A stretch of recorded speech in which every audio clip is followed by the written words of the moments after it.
it worked out. I got a tour of Parliament, Westminster, and that was really neat. Like I was kind of, it was really cool to be in the House of Commons, say, and yeah, it's kind of a mediocre room, really, really small. Yeah, that's what it looks like on TV. It looks like everybody's really crowded. Yeah, totally. Huh. But it was very cool to be there. Yeah, so historical. Yeah. Very cool. But the one thing about it though is it was rebuilt after the fire of 1834. So it's not that old, but it is a really grand building. Like they did a fabulous job with this sort of Gothic. But yeah, it was very neat.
Good evening, everyone. Thank you for joining us. Welcome to the meeting of April 24th, 2025.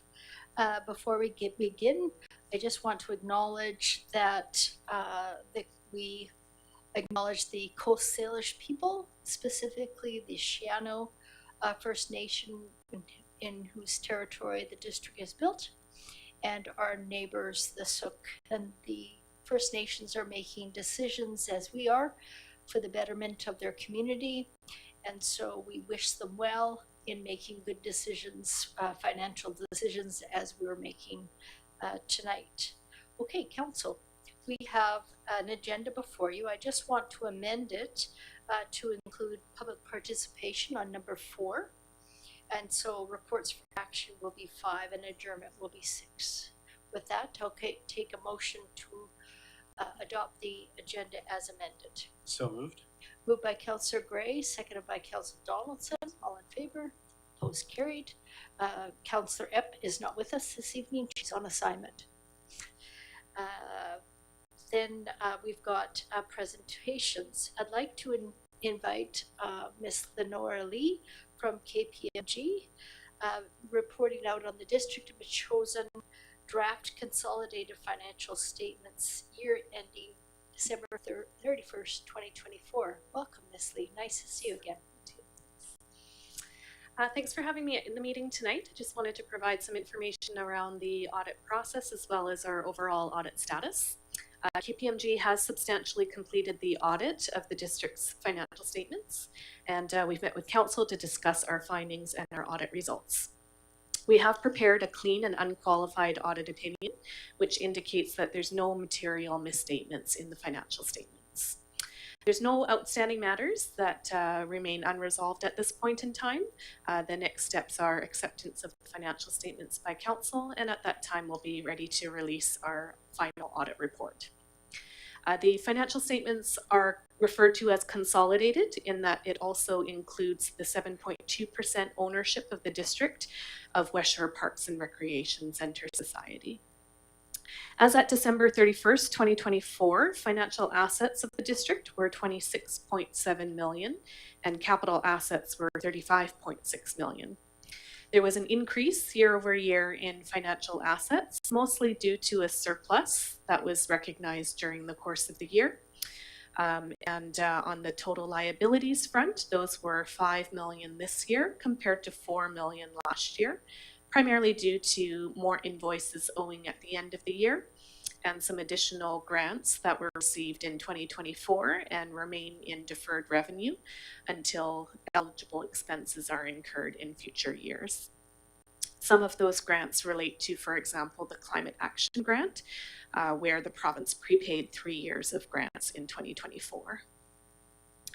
The annual surplus of the district for fiscal 2024 was $2 million. This represents a decrease from last year's $4 million annual surplus, mostly due to the receipt in 2023 of the Growing Communities Grant from the province, which was $2.5 million. Excluding this grant, revenues increased about 2% year over year, and expenses increased about 4% during the year. That relates to filling some vacant positions from previous years, the scheduled collective agreement increase in salaries and wages, as well as continuing inflation in other goods and services purchased by the district. The district's overall accumulated surplus represents its net worth at the end of 2024, and that was $57 million. That's comprised of $36 million that has already been spent on capital assets, investment in roads and other infrastructure of the district. It includes $11.4 million of reserves. Those are monies that have been set aside for future expenditures such as capital replacements.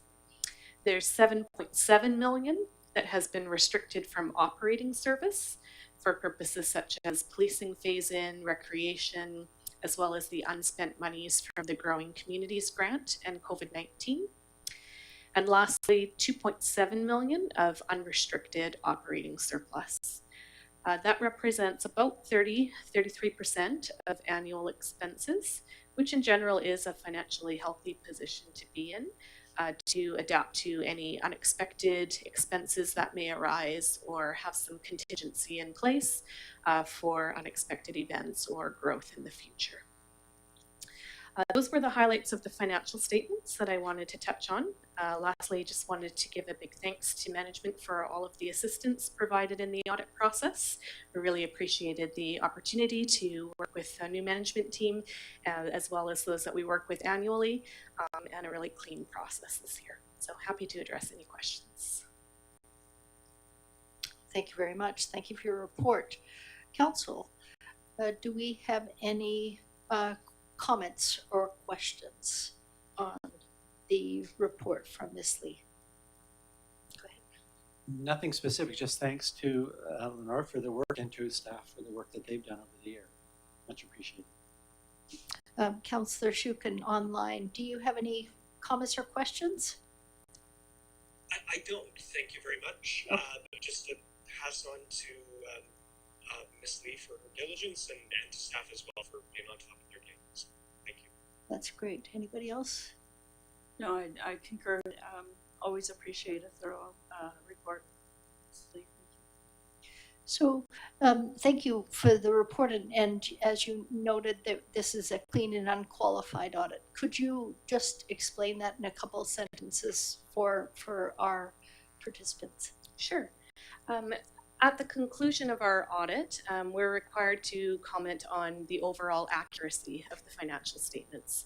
And so our auditor's report is our deliverable that indicates our overall conclusions on the audit.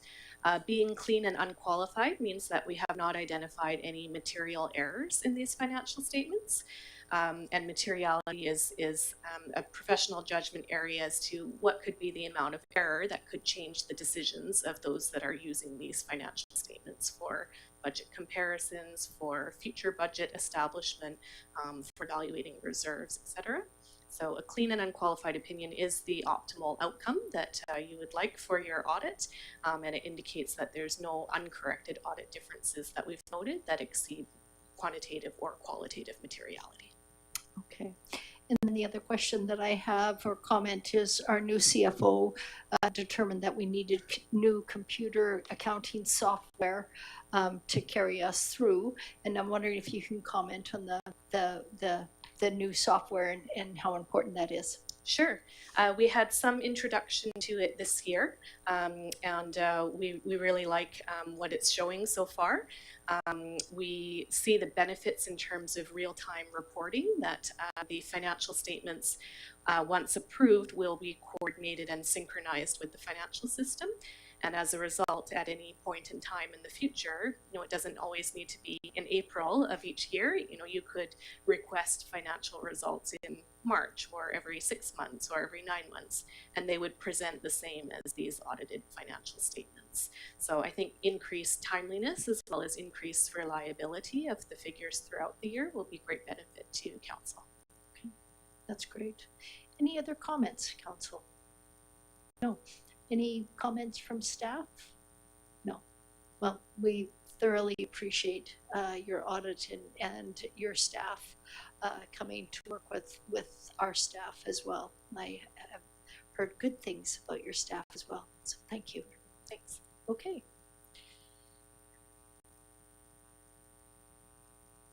Now we have public participation. Does anybody in the public wish to speak at the microphone? If so, identify yourself and the street you live on. Thank you. Gary Lamb, Hackamore Drive. Just one question that I have. The cash and cash equivalents make up over 45% of the assets on the balance sheet. I'm wondering if some portion of that has been designated to reserves, and as such, why there would be no disclosure that certain of that cash and cash equivalents has been reserved for certain specific purposes. Okay. Okay. Yeah. Thank you. Did you have any other questions, Gary, or just that one? Yep. Okay. Ms. Lee, could you comment on the cash and cash equivalents, please?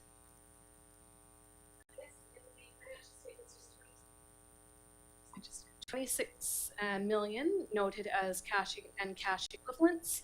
In the notes to the financial statements, note 2, it indicates that 7.3 million is held in bank deposits and 18.7 million in money market funds. And then in note 7 to the financial statements is where the detail of 19.2 million being held in reserve. And so of the 26 million, 19.2 million would be restricted and held in reserve. Okay. Do you have any other comments on that, Gary? I understand, but generally is it not where you specifically tie the reserves back into cash? Like, got the reserves in a separate note, but a substantial portion of that cash reserve is earmarked already. So I'm just wondering why there's no reference in cash to reserve. Sure. Yeah, there wouldn't be any specific requirement in the standards that requires specific disclosure of that, but the information is within the financial statements, and if management wishes to enhance the disclosure to tie that together, that's certainly a possibility. There's nothing restricting that, but also nothing requiring it in the accounting standards currently. Okay. Okay. Thank you. Any other comments from participants? Okay. Okay. With that, council, I was wondering if somebody could move the motion. I will move that council approve the District of Metchosin Consolidated financial statements year ended December 31st, 2024. This is moved by Council Shukin, seconded by Council Gray. Or sorry, Council Donaldson, seconded by Council Gray. Go ahead, Council Donaldson. Do you want to speak to that? No, I just am appreciative of KPMG doing another thorough audit, and that it has gone more swift this year with having our staff having things readily available, and our new CFO making sure that we're on target with, as we say, even going into the future with the new software, real-time finances. Big improvement. Councillor Gray? No? Okay, with that, I'll call the question. All in favor? Opposed? No, not opposed. Thank you. Okay, with that, I'll call for an adjournment. Move adjournment. Moved by Councillor Shukin, seconded by Councillor Donaldson. All in favor? Opposed? Carried. Great, thank you. Everyone, thanks for patching me in, Marie-Therese, and have a good night, everyone. Take care.